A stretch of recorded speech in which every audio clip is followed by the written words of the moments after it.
Okay, so into my large mixing bowl I've put 130 grams of my starter, which is kind of moussey in texture rather than runny, and I've put 95 grams of, can you see it? It's just warm water, it's just a little bit warm, it's not kind of lukewarm coldish, but it is warm but not hot, if you know what I mean.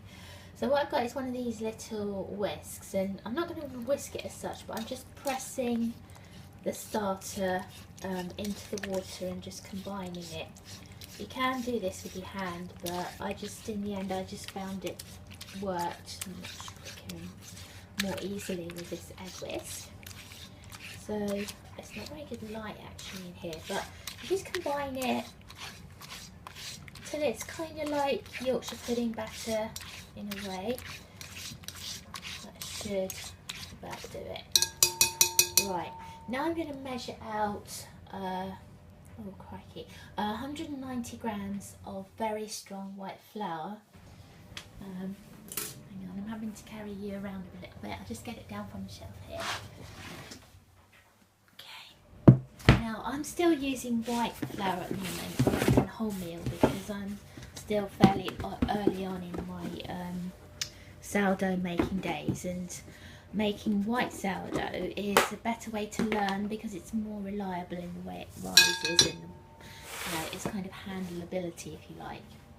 So just getting my scales, it's better to use electronic scales, they're just a little bit more reliable. Go along there and then zero that. And I'm going to measure out 190 grams into here.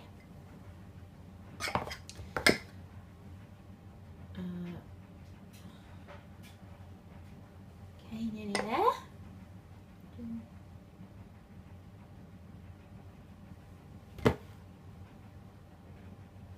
Sorry, it's a bit painstaking. Okay, 190 grams. And then I'm going to tip that into my mixture of starter and water. Now I'm going to find my dough scraper, which is probably one of the hardest things to find in this house ever. I'm always using it. Right, it's over here. Okay, got it. Now, what I'm going to do is just a bit hard because I'm trying to film with one hand and do it with the other, but I'm just gently combining, normally I turn the bowl with the other hand as I go, the starter mix and the flour, and what you'll end up with is a very rough ball of dough, which we're then going to leave to do its thing for a few hours. There is a name for it, a word for it, which I've completely forgotten. I'm trying to think of it, but I can't. Okay, just going to get a knife so I can scrape a bit of that off. Again, it's quite hard with only one hand to use, but still. Right, that'll do. Just going round like that.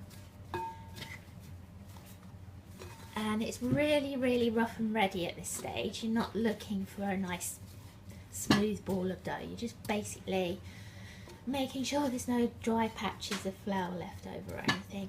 So I'll press that into a ball in the middle, scrape all the bits off down the side, and then all I have to do is cover that bowl with cling film. I'm not the untidiest person in my kitchen drawers. So what I'm going to do is find the cling film when you've gone, because actually I can't really do that with one hand. But I'm going to cover this over, and I'm literally just going to leave it out on my table for about 5-6 hours, and it'll double in size. Now when it does its thing, it kind of spreads out and it becomes quite moussey and soft again. So if you're watching it for the next couple of hours, you won't actually see a lot of change, but don't fret, honestly. If you just leave it in your kitchen, covered over with cling film, just forget about it for 5 or 6 hours, and then you'll be ready to do the next video, which is also on YouTube. Thanks for listening.